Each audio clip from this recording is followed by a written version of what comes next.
अभी एक ऐसा अनुकूल परिस्थिति है कि आरक्षण को बिल्कुल खत्म किया जा सकता है, क्योंकि इधर का कोई नेता बोलता नहीं है, गुलामी कर रहा है, शेड्यूल कास्ट के नाम पर वोट लेता है, लेकिन हनुमान किसी और का कहता है तो क्या होगा। उन लोगों में एकता देखिए कि उनके जितने भी बड़े बड़े लोग थे सभी लोगों ने मुखर होकर बात को रखा।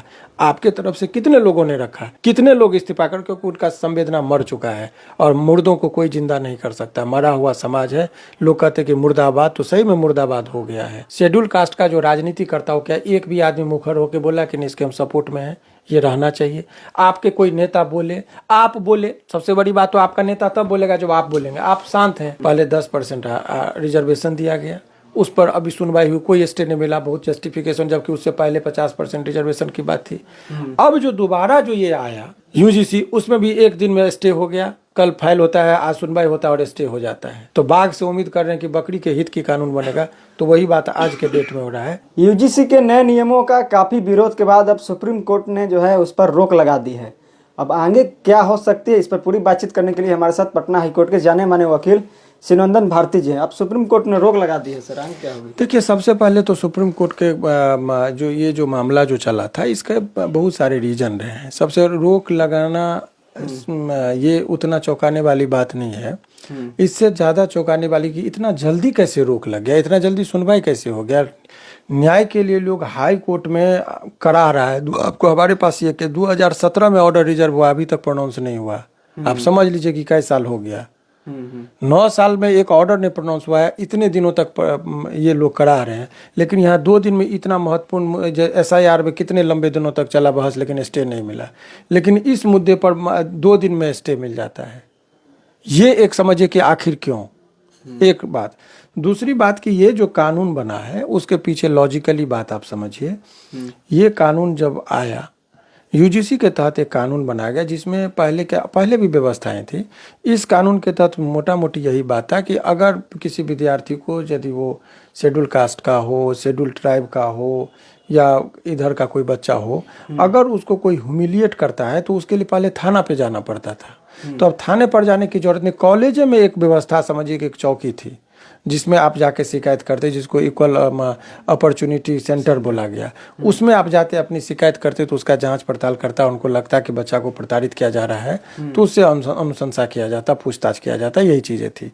अब उस पर लगा कि उसमें एक ही तर्क दिया गया मूल रूप से कोर्ट में कि इसमें जो कमिटी जो बनेगा उसमें शेड्यूल कास्ट का, शेड्यूल ट्राइब का, ओबीसी का आदमी रहेगा, सवर्ण एक भी नहीं रहेंगे। तो इन लोगों का कहना है कि ये यहाँ पर पक्षपातपूर्ण होगा कि हमारा एक भी आदमी रिप्रेजेंटेटिव नहीं रहेगा।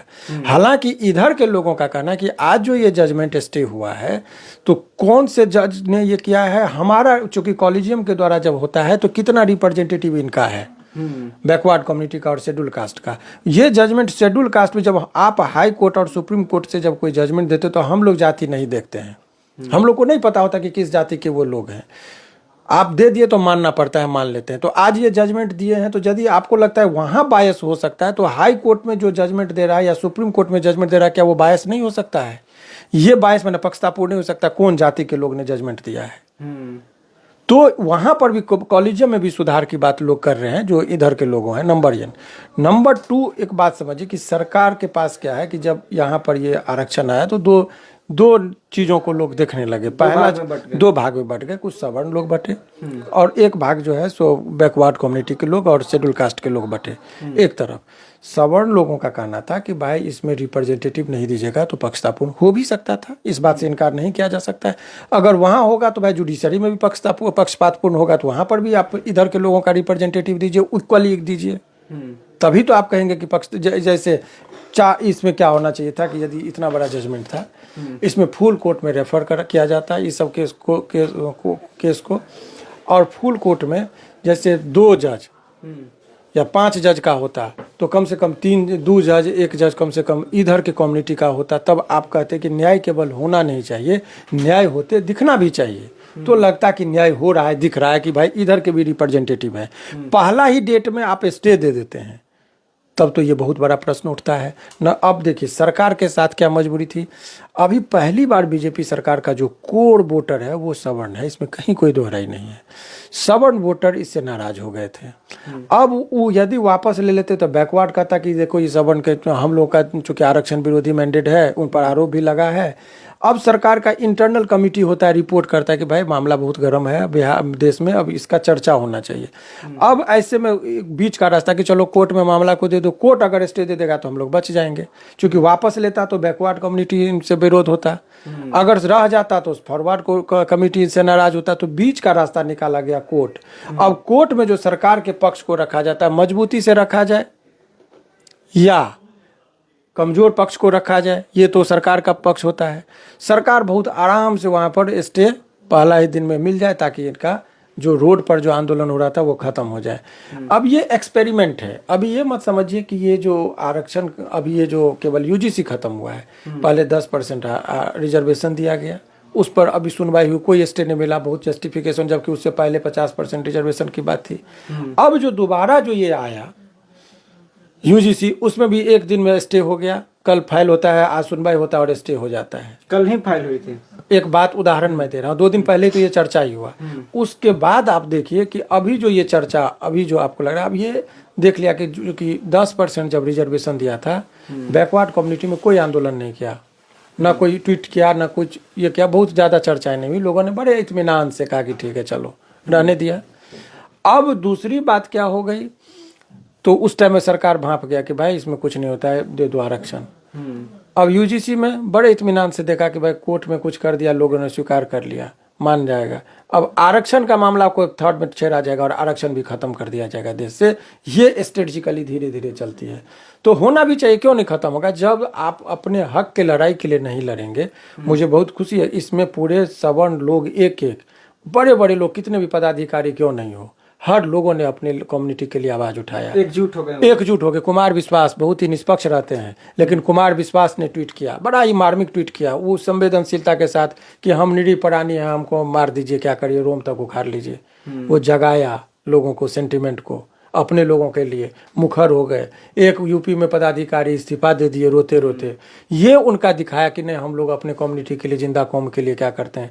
यहाँ तो अब मुर्दा कौम हो गया। इधर के लिए कोई आदमी, आपका जो शेड्यूल कास्ट का जो राजनीति करता हो, क्या एक भी आदमी मुखर होकर बोला कि नहीं इसके हम सपोर्ट में हैं, ये रहना चाहिए।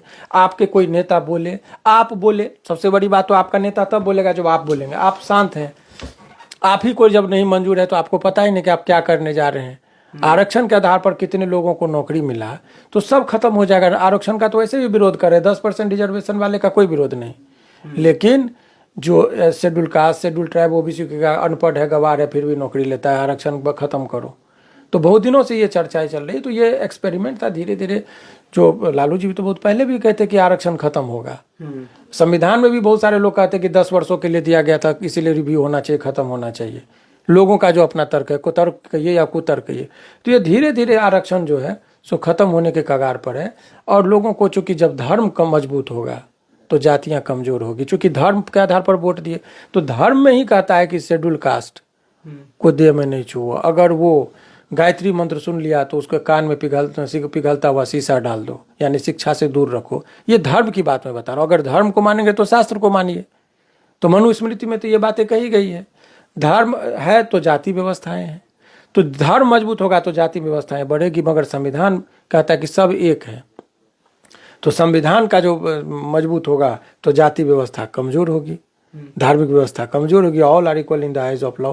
तो 15 साल में कौन नहीं जानता कि आप धर्म के नाम पर वोट देने, तो धर्म के नाम पर वोट देने तो जाति आधारित प्रताड़ना हो रहा है। तो इसमें दुख मानने की क्या बात है, ये तो सही बात है कि होना चाहिए। जिस तरह से स्वर्ण समाज जो है एकजुट हो गए, तो मतलब कि बहुजन समाज में एकजुटता नहीं दिख रही। अब उस टाइम के देखिए दौर होता है, एक दौर में बहुत लोगों ने संघर्ष किया था। लालू यादव जी ने, मुलायम सिंह ने, शरद यादव ने, नीतीश कुमार ने। उस टाइम में जेपी मूवमेंट के बाद जो चला था, मंडल कमीशन का जो था, उस टाइम में उन्होंने लड़कर लिया था। उसके बाद धीरे धीरे धीरे कोई उतने मुखर नेता नहीं रहे। जो भी रहे केस मुकदमा में फंस गए, किसी को फंसा दिया गया, कितना जेल चले गए, कितने मर गए। शरद जी मर गए, मुलायम सिंह भी का निधन हो गया। ठीक है। नीतीश कुमार जी का आप देख ही रहे कि अब स्वास्थ्य का भी बहुत लोग कहते हैं कि कमज़ोर हालात है, तो वो वैसे ही मजबूर हैं। लालू जी का स्वास्थ्य का देख ही रहे हैं और कमज़ोर हैं। तो ऐसे परिस्थिति में अभी एक ऐसा अनुकूल परिस्थिति है कि आरक्षण को बिल्कुल ख़त्म किया जा सकता है, क्योंकि इधर का कोई नेता बोलता नहीं है, गुलामी कर रहा है। सब शेड्यूल कास्ट के नाम पर वोट लेता है, लेकिन हनुमान किसी और का कहता है तो क्या होगा। हनुमान अपने समाज के लोगों का होना चाहिए। उन लोगों में एकता देखिए कि उनके जितने भी बड़े बड़े लोग थे सभी लोगों ने मुखर होकर बात को रखा। आपके तरफ से कितने लोगों ने रखा, ये आपको देखना होगा कि आपके बहुत बुद्धिजीवी वर्ग है, कौन इस पर ट्वीट कर रहा है, कितने लोग इस्तीफा कर, क्योंकि उनका संवेदना मर चुका है और मुर्दों को कोई जिंदा नहीं कर सकता। मरा हुआ समाज है। लोग कहते हैं कि मुर्दाबाद, तो सही में मुर्दाबाद हो गया है। जब तक आप जिंदाबाद, हक के लिए लड़ना होता है। कोर्ट कचहरी में कौन आपका रिप्रेजेंटेटिव कितना है जो आप वहाँ पर बहुत ज़्यादा उम्मीद लगाएंगे। कोर्ट में, कोर्ट के अंदर वकील में आपकी कितनी संख्या है जो आपकी बात को रखेंगे। जज साहब तो तर्क पर देते हैं डिसीजन, तो कोर्ट में वकील कितने हैं जो आपका बात को रखने वाले मजबूती से हैं। तो आप जंगल में आप चले गए और बाघ को कह रहे हैं कि भाई बकरी के लिए कानून बनाओ कि उनका जान का ना हो, तो बाघ ही कानून बनाएगा तो कहेगा ना डेली डेली नया नया खून हमको चाहिए। तो बाघ से उम्मीद कर रहे हैं कि बकरी के हित की कानून बनेगा, तो वही बात आज के डेट में हो रहा है। इसीलिए कानूनी बात कानूनी तक है। अगर इधर से PIL दायर किया जाए तो कुछ होता है? अभी PIL की बात पर, चूंकि इस पे क्या अभी तो डिसीजन एक ही केस में आ गया है, जो पहला ही दिन जज साहब उड़ा दिए, स्टे कर दिए, तो अब इसमें बहुत ज़्यादा उम्मीद तो है नहीं। तब ये है कि लोगों के पास पार्लियामेंट में बहुत शक्तियाँ होती है, जनतंत्र में बहुत शक्तियाँ होती है। अगर ये लोग भी जितनी सजगता से सवर्ण लोगों ने आंदोलन किया, उतनी ही सजगता से ये लोग भी अपना कैंपेन चलाएं, तो शायद कुछ हो सकता है, अदरवाइज कुछ नहीं हो सकता। यानी धीरे धीरे टेक्निकल तौर पे आरक्षण पे भी वार हो निश्चित तौर पर आरक्षण खत्म होगा, और हो भी रहा है। उसका भी बहुत सारा, एक दिन उस पर डिबेट करिए, बता देंगे आरक्षण किस तरीके से खत्म हो रहा है। चलिए, बहुत बहुत धन्यवाद। तो हमारे साथ पटना हाईकोर्ट के जाने माने वकील शिवनंदन भारती जी थे। जिस तरह से UGC को लेकर इन्होंने बताया कि अगली सुनवाई तक जो है स्टे लगा दी है। पूरी बातचीत हमने की। पूरी बातचीत पर आपकी क्या राय है कमेंट कीजिए और देखते रहिए द एक्टिविस्ट। मैं अरुण कुमार, बहुत बहुत धन्यवाद।